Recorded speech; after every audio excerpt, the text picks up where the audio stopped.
कैसे पैदा हुए 102 कौरव।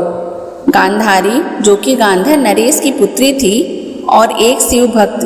गांधारी ने अपने बाल्यकाल से ही शिव भक्ति में अपने मन को लगा लिया था, जिसके फलस्वरूप भगवान शिव ने उन्हें 100 पुत्रों का वरदान दिया।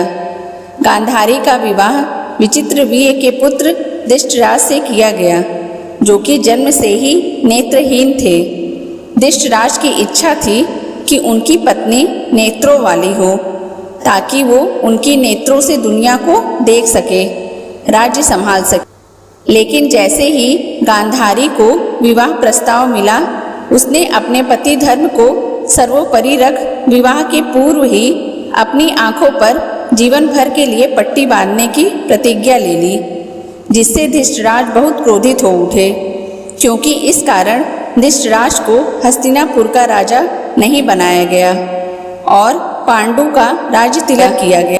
अपने क्रोध के कारण धृतराज ने गांधारी को अपने समीप नहीं आने देने का फैसला किया।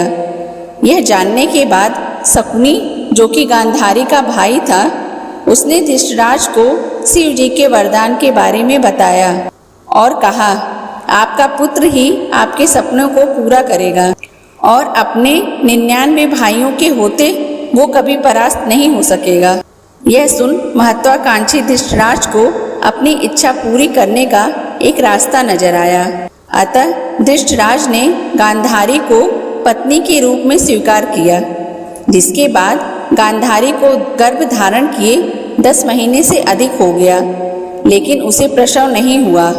15 महीने बाद गांधारी को प्रसव में एक मांस का टुकड़ा हुआ, जिसके कारण सत्यवती एवं धृतराज ने उन्हें बहुत कोसा।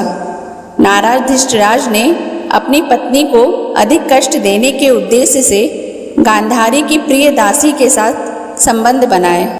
उसी वक्त महर्षि वेदव्यास हस्तिनापुर पहुँचे और उन्होंने बताया कि किसी स्त्री के गर्भ से 100 पुत्रों का जन्म होना नामुमकिन है, लेकिन शिव का वरदान व्यर्थ नहीं होता।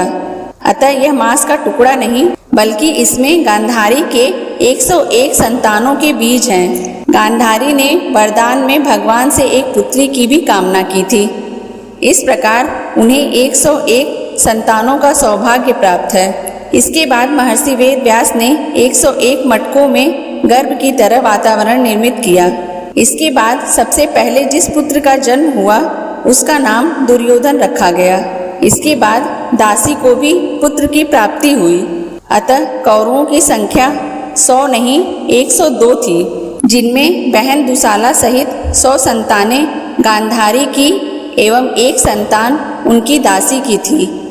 यह था कौरवों के जन्म से जुड़ा सच।